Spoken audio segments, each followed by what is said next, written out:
Good morning. Welcome to another episode of Characters of Portland. And I'm from the Portland Art Museum here, where I'm looking at the new faces of the building, which is much more interesting than the old face. We've got Mick Jagger, 3 faces of Mick. So let's ask him a few questions, shall we? Hey Mick, it's good to see you in Portland. How are you doing? I don't know, man. This weather is really getting to me, man. Yeah, we feel kind of the same way. In my contract it says I have to get at least 1 day of sunshine per week, and I haven't even gotten it yet. Well, yeah, I can see how that could be a problem. Yeah, and how am I going to maintain my tan if I don't get my 1 day a week of sunshine? I don't know, but it must be exciting being the new face of the Portland Art Museum. It's pretty good. I mean, it's not as good as being the new face of the Metropolitan Museum of Art. But you can't always get what you want, but if you find sometime you get what you need. Oh, yeah, right. You get what you need. That's a pretty profound statement there. I wonder if I could steal that, for a poem or something. Oh, yeah, sure, go ahead. How do you like exhibiting with Andy Warhol? Oh, Andy Warhol. Oh, yeah, I love it. Yeah, we go way back, me and Andy. Oh, you do? Oh, yeah, we were Brooklyn people, yeah. Brooklyn people. Uh-huh, yeah, we were Brooklyn people. Yeah, we were born and bred Brooklyn. I didn't know that. Oh, yeah, it's a very little known fact. Yeah, we grew up together, went to art school together, we started our respective careers together. Yeah, all in Brooklyn. It was a little walk up, railroad apartment, down the street from the sanitation department. Yeah, it was good. It was a good gig, cheap.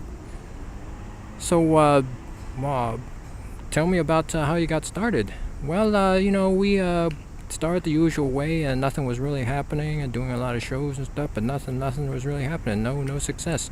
So one morning after a hard night of partying, I says to Andrew, Andrew, maybe we're approaching this from the wrong way. Maybe we should start from the basics. And Andrew says to me, you go back to the basics. You mean like give up cocaine and smoke marijuana again? No. I says, no, Andrew, no, remember back in art school, our professors used to say, if you're a writer, you'll write what you know, and if you're an artist, you'll draw what you see.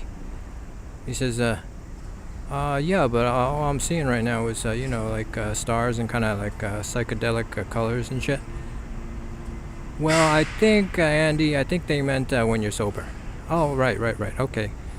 So, what do we see? What do we know? Look in the kitchen over there. What do you see, Andy? And he looks over there and he says, you mean that hookah pipe? I says, no, Andy.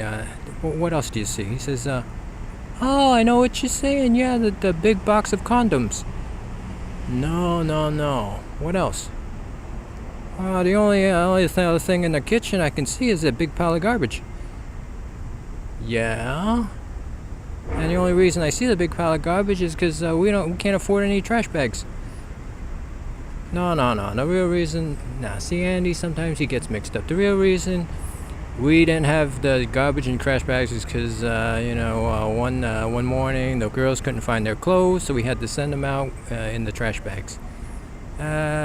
Which wasn't too bad because they were spotted by an agent, and they started a girl band and got very popular in Japan. Yeah, they were called the Baguettes. But anyway, back to the story. Andy says, what, that big pile of garbage over there? And I says, yeah, look at it. What's it made out of? He goes, well, it's just a big pile of cans, soup cans. Because back then we were so poor, after the drugs and the women and the booze and the cigarettes and the partying, all we had left over was enough for, soup. So that's all we ate. Now we got Campbell's, chicken noodle, got cream of mushroom, minestrone. Stayed away from the pork and beans, and I think you know why, a small apartment and everything. But anyway, I says to Andy, okay, yeah, that's what you see, that's what you should draw. Andy says, "What? You gotta be kidding me. No way. What I need right now is another drink." So, next thing you know, Andy's got all these soup cans rinsed out, and he's lined them up in the kitchen all in a row. And guess what? He makes prints out of them. And guess what? People buy them. And that's how he got started.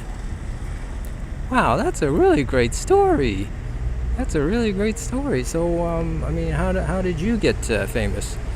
Well, same thing. Same thing. Write what you know. So the other thing we were eating besides soup was brown sugar. And I knew brown sugar. Oh my God, you mean that song? The song that made you famous? That came from your apartment? Because you ate a lot of brown sugar? Absolutely. Wow, you guys really put the meaning in that phrase, one man's trash is another man's treasure, let me tell you. Yeah, we got lucky. So, how do you feel about, being famous and all? Well, I mean, it's okay. I mean, I kind of miss the old days, when we weren't, Mick Jagger and Andy Warhol, when we were just plain old, Michael Jagerstein and Andrew Warshawski, from Brooklyn. But, you get a publicist, the marketing and everything, you change your name, you get famous and everything. And then you gotta watch yourself.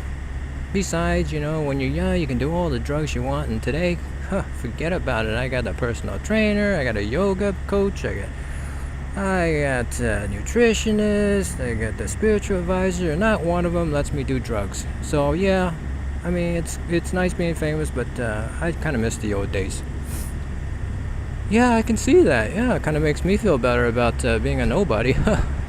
I can do all the drugs I want. No, anyway, I'm just kidding. So, I guess every Rolling Stone has to stop sometime and gather moss. Right, Mick? Yeah, you could say that. Yeah, that's quite a turn of phrase there. You mind if I borrow that for a song or something? Oh, no, not a problem. Okay, well, enjoy Portland. I hope the sun comes out eventually. All right. And that's enough of that.